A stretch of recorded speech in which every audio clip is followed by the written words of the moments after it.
أشهد أن لا إله إلا الله وحده لا شريك له وأشهد أن محمدا عبده ورسوله صلى الله عليه وسلم لا نبي بعده أما بعد. قال تعالى في القرآن الكريم: أعوذ بالله من الشيطان الرجيم. بسم الله الرحمن الرحيم. ولنبلونكم بشيء من الخوف والجوع ونقص من الأموال والأنفس والثمرات وبشر الصابرين الذين إذا أصابتهم مصيبة قالوا إنا لله وإنا إليه راجعون أولئك عليهم صلوات من ربهم وأولئك هم المهتدون. صدق Allahul Azim. Kita berlindung kepada Allah dari godaan setan yang terkutuk dengan nama Allah yang Maha Pengasih, Maha Penyayang. Dan sesungguhnya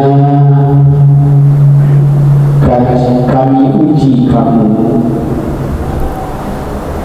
dengan berbagai persoalan,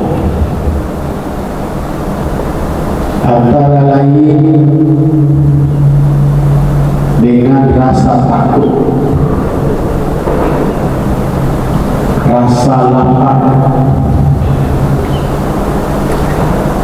kekurangan harta, kekurangan jiwa, dan buah-buahan. Bergembiralah orang-orang yang sabar, manakala mereka menerima musibah. Mereka berkata, sesungguhnya kami adalah milik Allah dan akan kembali kepada Allah.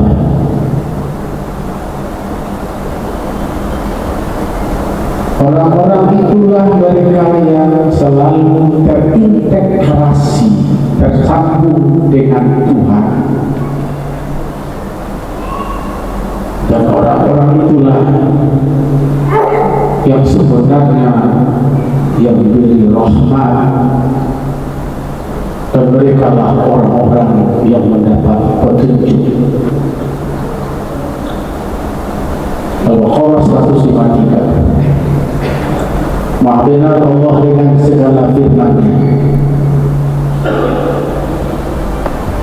Bapak-bapak, ibu-ibu, jemaah sholat zuhur yang dirahmati Allah, ala hal fi kulli hal, alhamdulillah, dalam berbagai situasi dan kondisi apapun kita selalu bersyukur. Azkuruni azkurkum wazkuruli wala takfurun.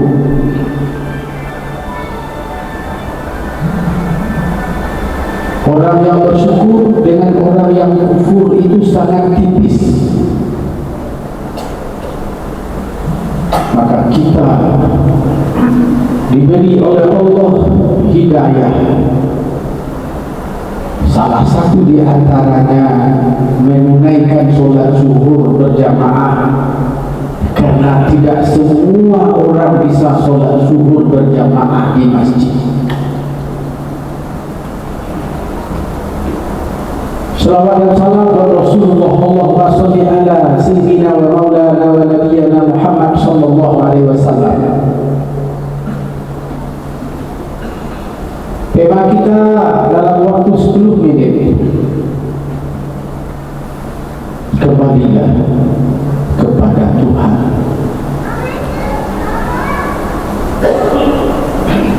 Sumatera Barat, Sumatera Utara,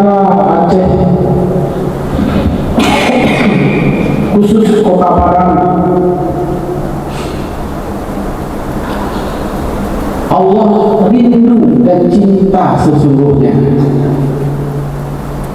Karena Allah tidak menzalimi umatnya, hambanya.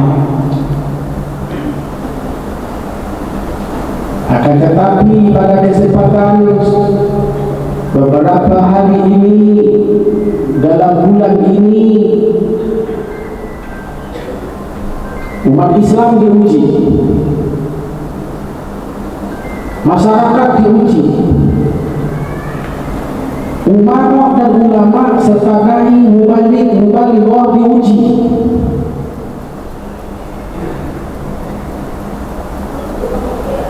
Ujian itu adalah bukti cinta, bukti sayang Allah kepada umatnya. Bapak Ibu, dalam kajian tauhid ada perintah, ada larangan. Misalnya, aqimis shalah wa atuz zakah, itu perintah. Dirikan sholat, bayarkan zakat. Larangan misalnya, la taqrabuz zina, jangan kamu dekati zina, larangan.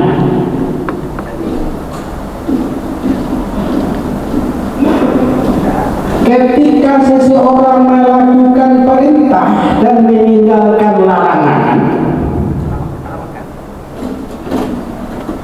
itu yang disebut dengan baik. Yang kemudian dalam rukun keimanan kita yang keenam, percaya kepada kadar baik dan kadar buruk. Apa yang dimaksud percaya kepada kadar baik, kadar buruk? Orang yang melakukan perintah dan meninggalkan larangan, yang bersangkutan disebut mendapat kadar baik.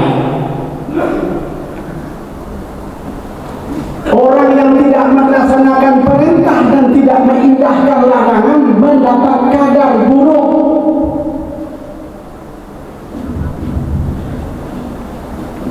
Kalau ada anak kita tidak sholat, tetangga kita tidak sholat, keluarga kita tidak sholat,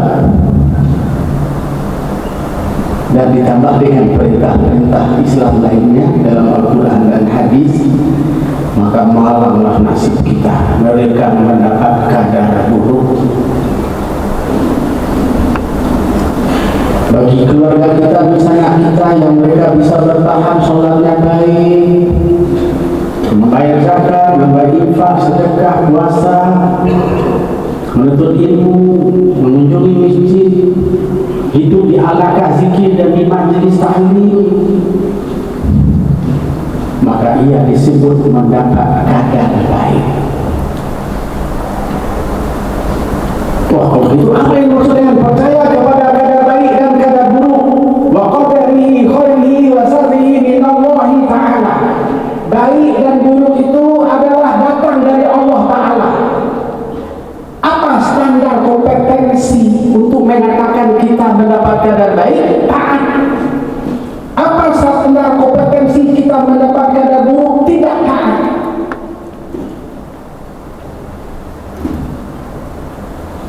Bapak Ibu,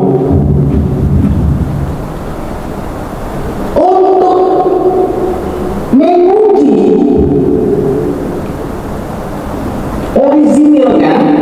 originalitasnya, kepastian kadar baik kadar buruk itu, Allah limpahkan pelaksanaannya ke alam. Jadi ada kadar zamani, ada kadar zati. Kadar zati itu sebelum yang ada ini ada, itu telah tertulis di Lauh Mahfuz. Ketika kadar itu Allah turunkan ke bumi, ke alam, itu yang disebut dengan sunatullah,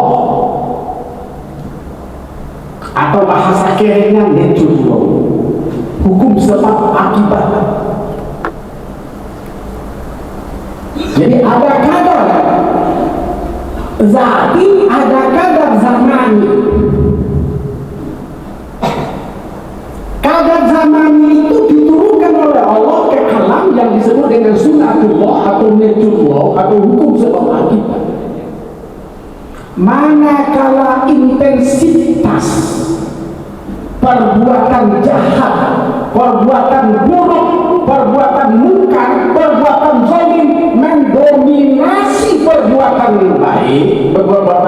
baik, maka ketika itu Allah datangkan yang namanya ujian, yang dalam Al-Quran disebut dengan nablah walana beluanaku, dan kami uji kamu. Jadi kalau ditanya kapan terjadinya musibah, ketika intensitas kejahatan, keburukan, kezaliman, kemungkaran, kekejian melonjak.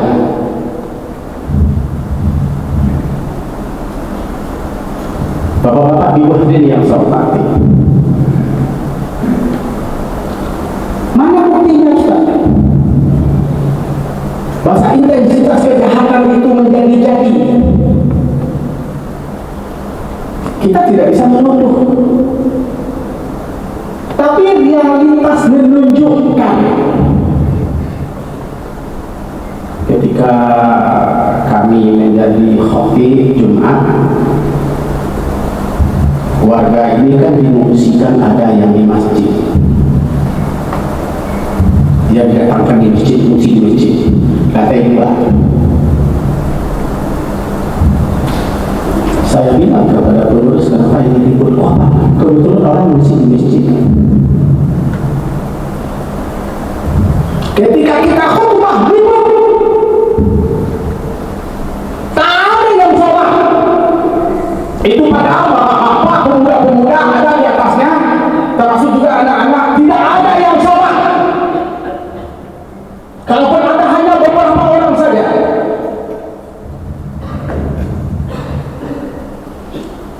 Jam 1 ada pembagian nasi bungkus, orang di masjid,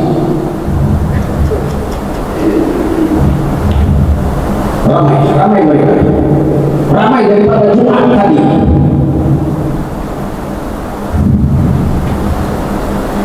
Ditambah andaikan jumlah penduduk Kota Padang ini 1 juta, 9%-nya itu terlibat LGBT. Berarti 90.000 warga Kota Padang ini LGBT. Laki-laki kawin dengan laki-laki, perempuan kawin dengan perempuan, bias gender. Gender itu perubahan kelamin, ada kelamin laki-laki jadi perempuan, ada perempuan jadi laki-laki, namanya gender.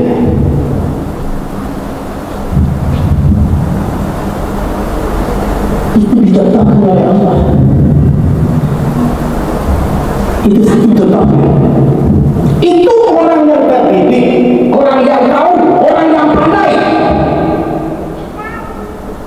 Gimana orang yang tidak terdidik? Bagaimana orang yang tidak terpelajar? Bagaimana orang-orang yang tidak berilmu?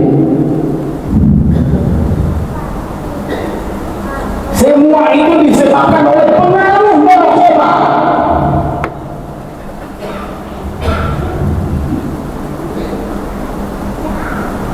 Narkoba itu, bapak-bapak itu, kalau tersasar, mak-makan dijual.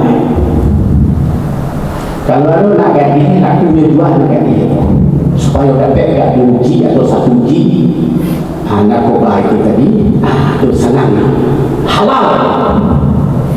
Dia tidak tahu rasa malu, rasa harga menghargai, hormat-hormati.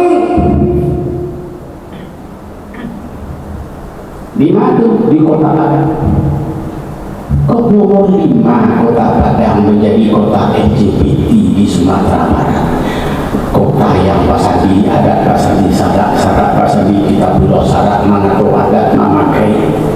Tahu dia yang tahu di Indonesia agama jujur, tahu di dahan agama impor, tahu jujur kau sampai anun bagi dia bakalah bulan disangkut 32.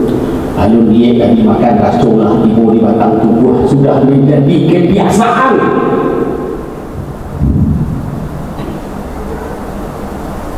Padang Sumatera Barat adalah adatnya adalah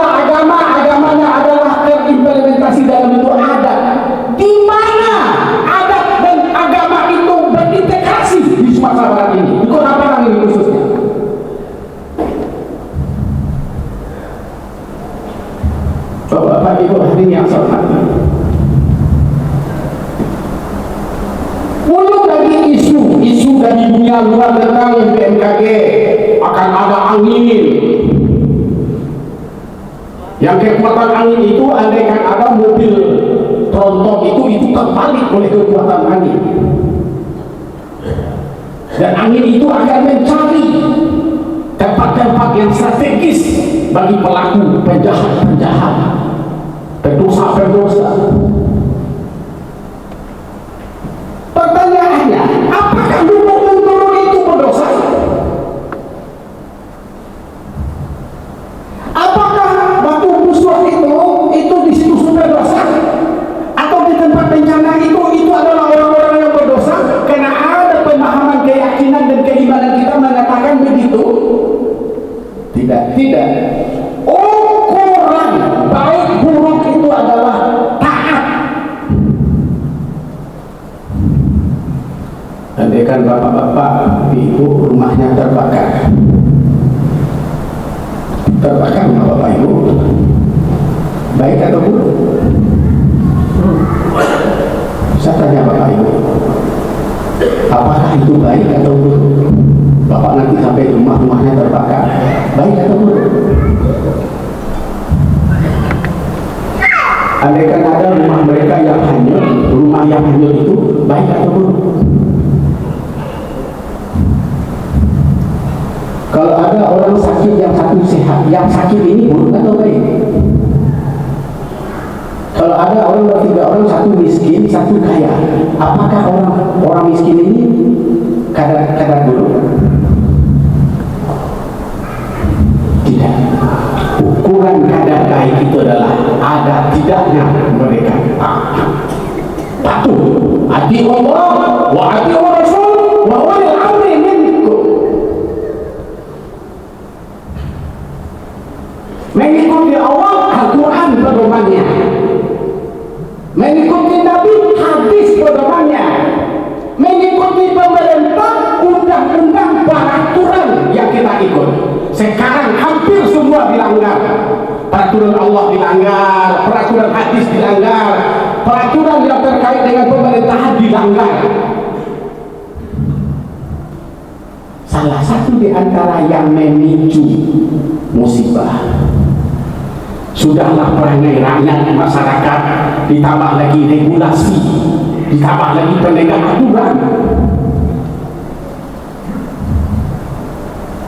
Coba bayangkan kami membantu wali kota Padang dan wakil wali kota Padang. Dikadukannya wali kota Padang dengan wakil wali kota, tak ada kerja lain selain ini Pak Wali. Kenapa? Ini program Semak Solo ini mengganggu kami, mengganggu hak asasi. Kenapa mengganggu hak asasi? Coba bayangkan Pak Wali, jam 4:30 kami sudah dibangunkan oleh anak-anak, katanya sholat subuh. Apa maknanya? Bapaknya, ibunya terganggu dengan anaknya membangunkan dia untuk sholat subuh.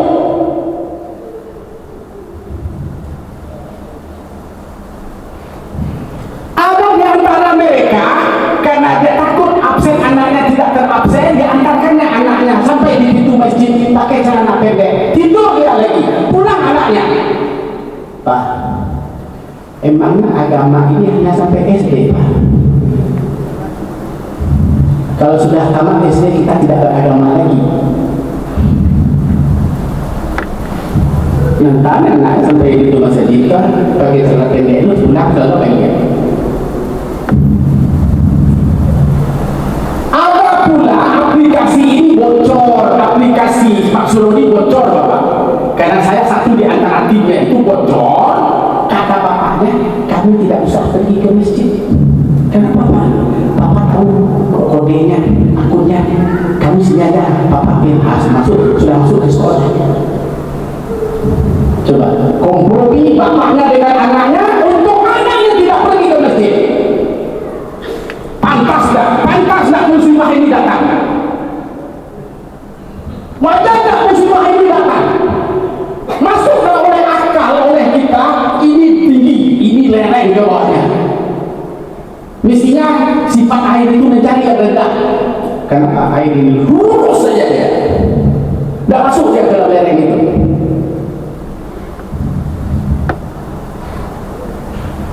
Kenapa? Karena zaman Pak Fauzi bilang akan terjadi bencana dan tsunami yang besar di pantai Padang yang mendekati 9,8 skala Richter. Mereka pindah dari bukit tempat yang tinggi. Ternyata musibah itu bukan hanya di laut, bukan hanya di darat, di mana saja. Oleh karena itu tak ada pilihan, bapak-bapak ibu yang hadirin yang saya hormati. Gimana kita tobat, kembalilah kepada Allah. Karena kita merasakan akibat yang terjadi ini. Lado mahal, bawang mahal, barang mahal, transportasi payah, anak-anak sekolah online, ekonomi merosot. Bukan hanya persoalannya kepada orang yang kena musibah, kita semua sedang diuji oleh Allah Subhanahu wa Ta'ala. Maka dari itu saya mengimbau kita, ramaikanlah masjid, ajarlah anak kita, keluarga kita, masyarakat kita kepada Allah Subhanahu wa Ta'ala. Karena Allah menunjukkan kehebatannya pada saat ini. Allah menunjukkan kehebatan dan keagungannya. Karena ustaz, dai, mubalik, dosen, guru, penyuluh agama tidak lagi diperhatikan. Maka Allah berikan teguran. Ini yang disebut dengan umrah. Umrah. Ini ada mau'izah, ada tabiah wa talim, ada tauqih wal izzat. Karena itu tidak mangkus lagi. Allah tegur kita semua. Taubatlah, fa'tabiru ya ulil albab la'allakum turhamun. Wassalamualaikum warahmatullahi wabarakatuh.